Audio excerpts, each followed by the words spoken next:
নামাজ পড়াকে নেকির কাজ মনে করলেও রাস্তা দিয়ে একটা মেয়ে হেঁটে যাচ্ছে, কার মেয়ে, বয়স কত, বিয়ের লাগ হয়েছে, বিয়ে দেয় না কা, হাঁটে এমনি কা, স্বাস্থ্য বেড়ে গেছে কা, চিকন কা, এগুলো আমরা মাইপে ফেলি।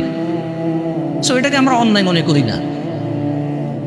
আমরা ভাবির সাথে রাত্রি যাপন করা অপরাধ মনে করলো, ভাবির সাথে পাশাপাশি মোড়ায় বসে, চেয়ারে বসে, টেবিলে বসে, টুলে বসে, কিচেনে গিয়ে রান্না বান্নায় হাত বাটানো, গল্প করাকে অন্যায় মনে করি না। আমরা ভাবির সাথে রাত্রি যাপনকে অন্যায় মনে করলেও পরীক্ষায় পাশ করে এসে ভাবিকে আঞ্জা করে ধরে ভাবি পাশ করছি বলাকে অন্যায় মনে করি না। বুঝাইতে পারিনি? আমরা এগুলো অন্যায় মনে করি না এখন আর। সব মানুষ চেঞ্জ হয়েছে। এখানে আবার ইবাদত মানুষ ভিন্নভাবে নিয়ে নিছে। এক গ্রুপ মনে করতেছে যে এটা বড় লোকের, আরেক গ্রুপ মনে করতেছে এটা গরিবের। ইবাদতকেও তারতম্য নিয়ে চলে আসছে। মানে যখন আপনি এর আসলে ডিফারেন্ট উদাহরণ দেওয়া যেতে পারে, তবে এটা একটু খারাপের দিকেও চলে যেতে পারে, আপনারা মাইন্ডও নিতে পারে। এটাকে আমি লিভ করলাম। এমনিতে আমার এই দেশের কথাবার্তা বলার আন্দাজ ভালো না।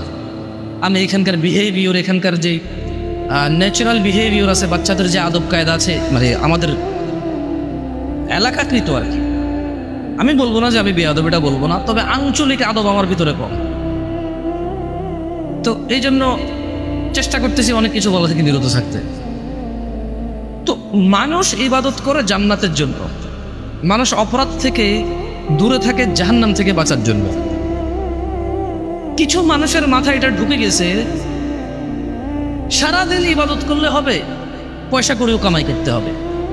এটা কখন বলে সে জানেন? যখন তাকে বলে 5 ওয়াক্ত নামাজ পড়তে, তার কাছে তখন একটা যুক্তি আসে কি, সারাদিন আল্লাহ আল্লাহ করতে আল্লাহ কিন্তু বলে নাই তুমি কাজকর্ম করতে হবে, হালাল রুজি করে, এটা ওটাই ইবাদত। আমরা রিক্সা চালাই খাই, ভ্যান চালাই খাই, এটা হচ্ছে বড় ইবাদত আর কি আছে?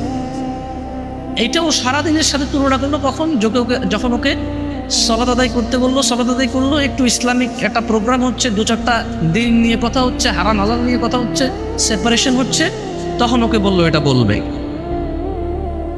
হ্যাঁ, আপনি সারাদিন বেকার থাকেন, এই একটু সপ্তাহে 2টা হালাকা, 2টা ইসলামিক প্রোগ্রাম আপনি অ্যাটেন্ড করেন কিছু শেখার জন্য।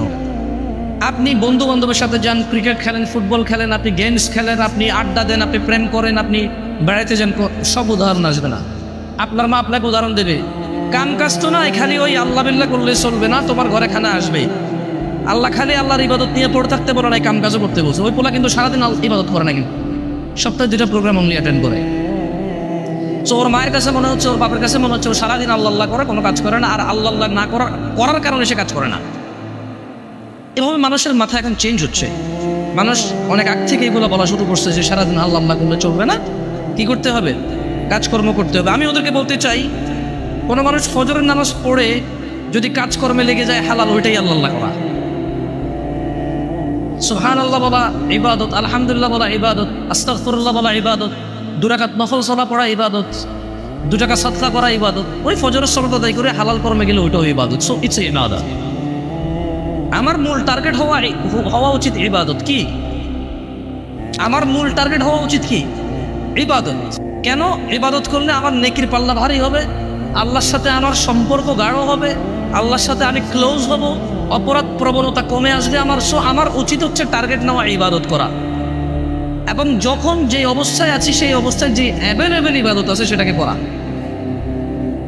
যেটা আমার জন্য বেটার সেটা করা। যে এগুলো কথা বলছিলাম কেন, মানুষ আসলে তার ইবাদত দিয়েও যে জান্নাতে যাবে, আর তার অপরাধ এড়িয়ে চলা থেকেও যে মানুষ জাহান্নাম থেকে মুক্তি পাবে তা নয়।